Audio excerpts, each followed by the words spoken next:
Okay, so let's continue, and let's say, for example, that you want to calculate the variance and the standard deviation from a table of values or a frequency chart.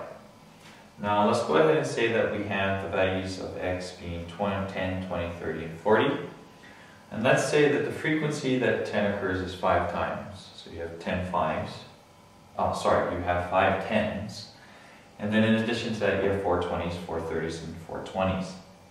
Now, again, remember that since we're calculating the variance and the standard deviation, you want to make sure that you have the mean.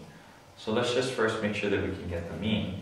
And remember that the mean, based upon a frequency table, is going to be the frequency times the value, added all together, divided by the total frequency. Now, we know that the total frequency here is going to be 15.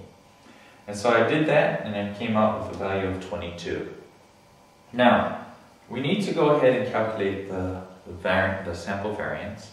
So we're going to go through the same process, and notice that we're going to take x minus x prime, x minus the mean squared, and then we need to go ahead and multiply that by the frequency, because that's how often that squared difference occurs. So I did all of that here, and what I came out with is 7, 20, 16, 256, and 648. And if I add all of that up, here is the total squared difference, squared distance away from the mean for all the values that I have given in this frequency table.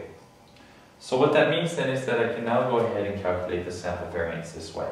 It's going to be the summation of the frequency times the squared values of x minus the mean, and we're going to take that and we're going to divide it by the total number of values of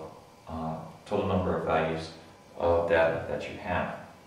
And then if I go ahead and take the square root of both sides, then again I come up with the standard deviation. So if I start here, I know that there's 15 values, so the variance is going to be 1640, which is what I came out here, divided by 15. That's going to be 109.3 repeating. If I take the square root of both sides, I come out with that as my standard deviation.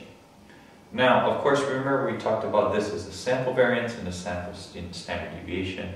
What happens if you want to calculate the population variance or the population standard deviation? It's exactly the same thing, in the sense that we just have to take one value less in terms of the number of data values that you have to make sure that we actually have a larger population variance and, again, a larger standard deviation. So let's just go ahead and take a look at one other small piece of information that's going to be quite useful. And this is the relationship between the sample and the population variance. So say, for example, if you're given the sample if you're given the sample variance, how can you very easily calculate the population variance? And this is the relationship that we have. We say that if we wanted to find the population variance is really the same thing as n divided by n minus 1 times it by the sample variance. Now, why is that true? Let's just go ahead and take a look at what we have here. If I go ahead and calculate the population variance, we know that it is going to be so 14 raised to the second power. Now notice I'm just going to multiply that by 15 divided by 14 of the sample variance. Now notice that if I go ahead and take a look at what the sample variance was, the sample variance was 1640 over 15.